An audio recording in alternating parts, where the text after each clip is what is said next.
మహాగణాధిపతయే నమః. ఓం గురుభ్యో నమః. ఓం శ్రీమాత్రే నమః.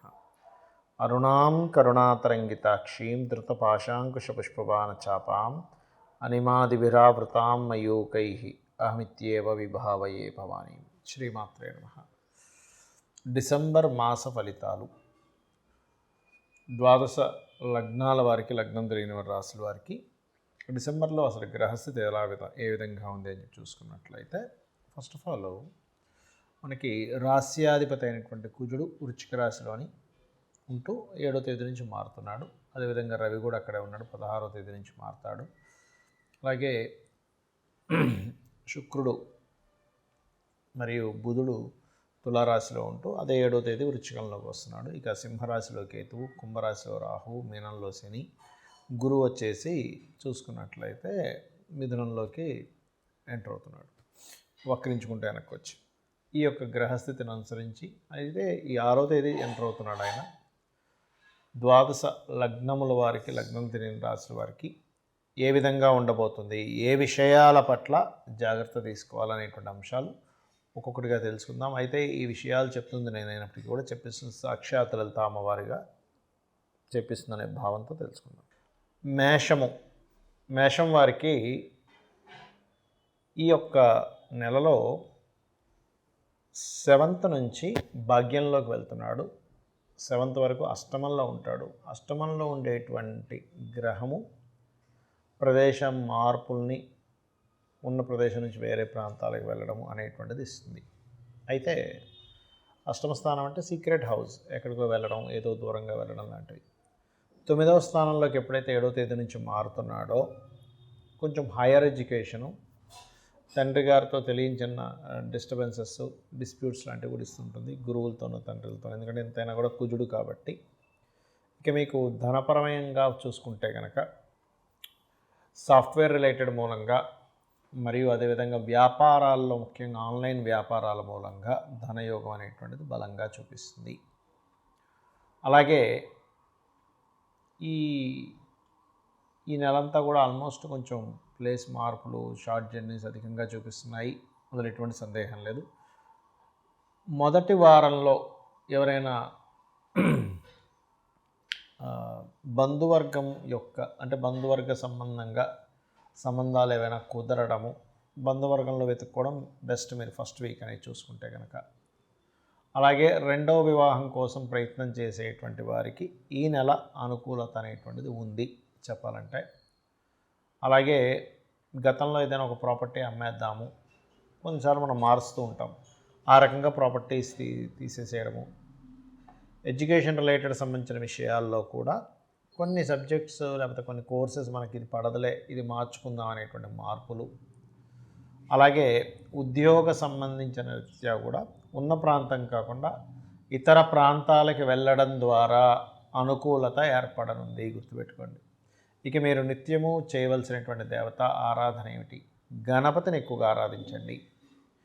మీరు ఉద్యోగరీత్యా ఇతర ప్రాంతాలకు వెళ్తేనే కొత్త అవకాశాలు వస్తాయి, గుర్తుపెట్టుకోండి.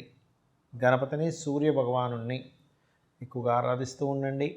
మరియు అదేవిధంగా ఏలినాటి శని ప్రభావం ఉంది కదా అని భయపడుతూ ఉన్నారు, ఏమీ భయపడకండి. కాస్త ఇన్వెస్ట్మెంట్స్ చేసేటప్పుడు 12వ స్థానంలో శని ఉన్నాడు కాబట్టి ఆ యొక్క ఇన్వెస్ట్మెంట్స్ విషయంలో కాస్త జాగ్రత్తగా చూసి ఇన్వెస్ట్మెంట్ చేయండి. అంటే long term investments okay, short term share మార్కెట్లో పెట్టడం ఇటువంటివి మాత్రం పొరపాటును కూడా చేయకండి. చాలామంది నన్ను అడుగుతున్న విషయం ఏంటంటే, మీరు గోచార ఫలితాలు చెప్తున్నారు, ఈ గోచార ఫలితాలు కాకుండా మనం వార ఫలితాలని, మాస ఫలితాలు చెప్పుకుంటూ ఉంటాం కదా, అసలు పర్సనల్ చార్ట్ మూలంగా ఎటువంటి జాగ్రత్తలు తీసుకోవచ్చు, ఎటువంటి విషయాలు తెలుసుకోవచ్చు అని నన్ను చాలామంది అడుగుతున్నారు. అదేమిటంటే, ఫస్ట్ ఆఫ్ ఆల్ మనం పర్సనల్ చార్ట్ తెలుసుకోవాలంటే మనకి లగ్నము, నక్షత్రము, రాశి, గ్రహస్థితులు ఎలా ఉన్నాయో తెలుసుకోవాలి. ఇది తెలుసుకోవాలంటే మీరు పుట్టిన తేదీ, నెల, సంవత్సరము, సమయము, ప్రాంతము కావాలంటే మీరు ఏ ఊర్లో పుట్టారు, ఏ సమయంలో పుట్టారు, ఏ తేదీలో, ఏ నెలలో, ఏ సంవత్సరంలో పుట్టారు. దానివలన మీ యొక్క గ్రహస్థితి, అంటే మీరు పుట్టినప్పుడు ఉండే లగ్నం నుంచి గ్రహాలు ఎక్కడెక్కడ ఉన్నాయి, మనం పూర్వజంలో చేసుకున్న కర్మల మూలంగా ఆ గ్రహాలు అక్కడ స్థితి పొంది ఉంటాయి. అంటే కొంతమంది చూడండి ఫైరీ నేచర్ ఉంటారు, కొంతమంది ఎమోషనల్గా ఉంటారు, కొంతమంది ఆ, అంటే ఒక్కొక్కరు ఒక మైండెడ్ మనీ మైండెడ్ ఉంటే good communicators, very strong, very fiery, కొంచెం ఎమోషనల్గా ఉండేవాళ్ళు, ఆర్టిస్టిక్ నేచర్ ఉండేవాళ్ళు, ఎక్కువ గొడవలు పెట్టుకునేవారు, సోషల్గా ఉండేవారు, సీక్రసీగా ఉండేవారు, ఎక్కువ స్పిరిచువల్గా ఉండేవారు, ఎక్కువ వర్కాలిక్గా ఉండేవారు, బిజినెస్ మైండెడ్తో ఉండేవారు, సేవాతత్వంగా ఉండేవారు, ఇట్లా రకరకాల వ్యక్తులు ఉంటారు. అది అసలు మీరు ఏమిటి, అసలు అలా ఉండడం వల్ల మీకు లైఫ్లో బాగుంటుందా బాగోదా అనే విషయాన్ని మీ తత్వం ఏంటని వెరీ క్లియర్గా జాతకం చూసి చెప్పచ్చు. బట్ డేటు, టైము, ప్లేస్ ఇవి పర్ఫెక్ట్గా ఉండాలి.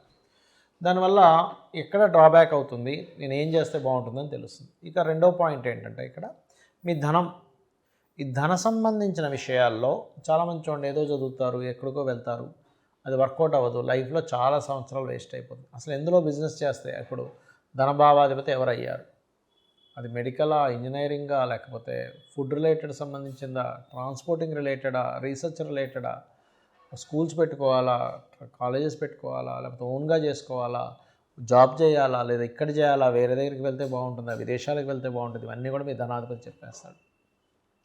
అలాగే సిబ్లింగ్స్తో ఎందుకు గొడవలు అవుతున్నాయి, మీరు ఏదైనా ప్రారంభించేటప్పుడు ఎందుకు ఆ ప్రారంభించేటువంటి అంశం లేట్ అవుతుంది, మీరు ఆ ప్రారంభించేటువంటిది ఏదైతే ఉంటుందో దాన్ని మీరు ఏ దేవతా ఆరాధన చేస్తే మీకు స్టార్టింగ్ ప్రాబ్లం కొంతమందికి ఉంటుంది. అలాగే మీరు ఏ డైరెక్షన్లో ఉండే గృహంలో, అంటే మెయిన్ డోర్ ఎక్కడుంటే మీరు ఎటువంటి దాంట్లో ఉంటే అది మీకు, ఎందుకంటే వాస్తు మనకు కొంత సపోర్ట్ చేయాలి. గుర్తుపెట్టుకోండి, జాతకం ఎంత సపోర్ట్ చేస్తుందో వాస్తు మీకు సపోర్ట్ చేసినప్పుడు బాగుంటుంది. కాబట్టి దీనికి ఏంటి, మీరు ఎప్పుడు గృహం తీసుకుంటే మంచిది, ఎలాంటి గృహం తీసుకుంటే మంచిది, ఏ డైరెక్షన్లో ఉంటే మంచిది, అది అసలు మీ పేరు మీద తీసుకోవచ్చా లేదా, మీ జీవిత భాగస్వామి పేరు మీద తీసుకుంటే మంచిదా, లేకపోతే మీ పిల్లల పేర్ల మీద తీసుకుంటే మంచిదా అనేది ఒక లెక్క ఉంటుంది. అలాగే ఇక్కడ సంతాన అభివృద్ధి అనుకోండి, ప్రేమ వ్యవహారాలు అనుకోండి, ప్రేమించి పెళ్లి చేసుకుంటారా, లేకపోతే నార్మల్గా ఇంట్లో వాళ్ళు చూసిందేనా, లేకపోతే 2 వివాహాలు ఉన్నాయా, ఒకవేళ జీవిత భాగస్వామిని ఇంకా తప్పించుకోలేని స్థితులు ఉంటాయి కొంతమందికి ర్యాష్గా ఉండేవాళ్ళు, రకరకాల వ్యక్తులు వస్తూ ఉంటారు. మనం యాక్సెప్ట్ చేయవలసిన పరిస్థితి ఉంటుంది కొన్నిసార్లు. అలా అసలు ఏమైనా ఉందా, లేకపోతే కలిసి ఉండకుండా విడిపోతారు, ఇవన్నీ కూడా మీ జన్మజాతకంలో ఉంటాయి, గుర్తుపెట్టుకోండి. అది ఇంకోటి ఏంటంటే రుణరోగ శత్రుస్థానాలు, 6th హౌస్, అలాగే ఆ విషయాల గురించి తెలుస్తుంది, మీ కెరియర్ గురించి తెలుస్తుంది, మీ విదేశీ యోగం గురించి తెలుస్తుంది, మీరు ఏ బిజినెస్ చేస్తే బాగుంటుందో తెలుస్తుంది. ఇప్పుడు మీకు నడుస్తున్న మహాదశ ఎటువంటి రిజల్ట్స్ ఇస్తుంది, ఈ రిజల్ట్స్ నుంచి మీరు మంచి అవుట్పుట్ రావాలంటే మీరు ఏం చేయాలి, అలాగే మీరు పర్టికులర్గా ఈ యొక్క మహాదశల్లో ఏ అంతర్దశల్లో బాగుంటుంది బాగోదు అనేటువంటి అనేకమైనటువంటి అంశాలు, మీ పాస్ట్లో జరిగినవి కానివ్వండి, మీకు ప్రజెంట్లో జరుగుతున్నవి కానివ్వండి, మీకు ఫ్యూచర్లో ఉండేటువంటి కొన్ని అంశాలు కానివ్వండి, ఇవన్నీ కూడా మీ పర్టికులర్గా మీ పర్సనల్ చార్ట్లో అది ఎలా ఉంది అనేటువంటి చెప్పేదే మీ జన్మజాతకం. మరి గోచార ఫలితాలు ఎందుకు చెప్పుకుంటున్నాం అంటే, మనం పని చేస్తున్నాం, ఒక బిజినెస్ చేస్తున్నాం, మార్కెట్ బాగుంది, బిజినెస్ బాగా సాగుతుంది, మార్కెట్ అంతంత మాత్రంగా ఉంది, అంత గొప్పగా సాగదు కదా. అంటే ఏంటి, ప్రకృతిలో ఉండేటువంటి వాతావరణం కావచ్చు, బయట ఉండేటువంటి మార్కెట్ కావచ్చు, ఇవన్నీ కూడా మీకు పర్టికులర్గా ఏం చూపిస్తాయి అంటే వెరీ క్లియర్లీ మీ జాతక చక్రంలో మీకు ఎంతవరకు సపోర్ట్గా ఉందని చెప్తుంది. అయితే దీంతోపాటు మీరు అసలు ఏ దేవత ఆరాధన చేసుకుంటే వీటన్నిటి నుంచి బయటపడతారు. మరి జాతకం లేదండి, అసలు ఏ గోచారం, ఏ లగ్నం, ఏ రాశి కూడా తెలియదు అన్నవారు రెగ్యులర్గా లలితాసహస్రనామాలు చేసుకోండి. అయితే ఇప్పుడు ప్రజెంట్ నడుస్తున్నటువంటి గోచారంలో యాక్సిడెంట్స్ అనుకోండి, విపత్తులు అనుకోండి, రకరకాలు జరుగుతున్నాయి. దీని నుంచి ఎవరికి ఎటువంటి ఇబ్బంది కలగకుండా ఉండాలి, లైఫ్లో బాగుండాలి అంటే మీరు చేయవలసింది ఏమిటి అంటే సింపుల్గా ఏం లేదు. మీరు గుర్తుపెట్టుకోండి, మీ యొక్క ఇంటికి దగ్గరలో ఏదైనా ఆలయం ఉంటే రెగ్యులర్గా వెళ్ళడము, శని, రాహు, కుజ, గురు, ఈ 4 గ్రహాలు గుర్తుపెట్టుకోండి, ఈ 4 గ్రహాల దగ్గర దీపారాధన చేయండి. మీరు ఎక్కడికైనా బయటికి వెళ్ళేటప్పుడు ఒక్కసారి మీ ఇష్టదైవాన్ని తలుచుకోండి. మీ ఇష్టదైవం ఎవరు, శివుడా, విష్ణువా, నారాయణుడా, అట్లా మీ ఇష్టదైవాన్ని తలుచుకొని బయలుదేరండి. ఖచ్చితంగా మీకు ఇబ్బంది అనేటువంటిది కలగదు, గుర్తుపెట్టుకోండి. అదేవిధంగా గోశాలకు వెళ్ళడము, చండీ పారాయణం చేయడము, అదేవిధంగా దుర్గా అష్టోత్తరం చదువుకోవడం, ఇవి చేయండి, ఖచ్చితంగా మీకు బాగుంటుంది. శ్రీమాత్రే నమః.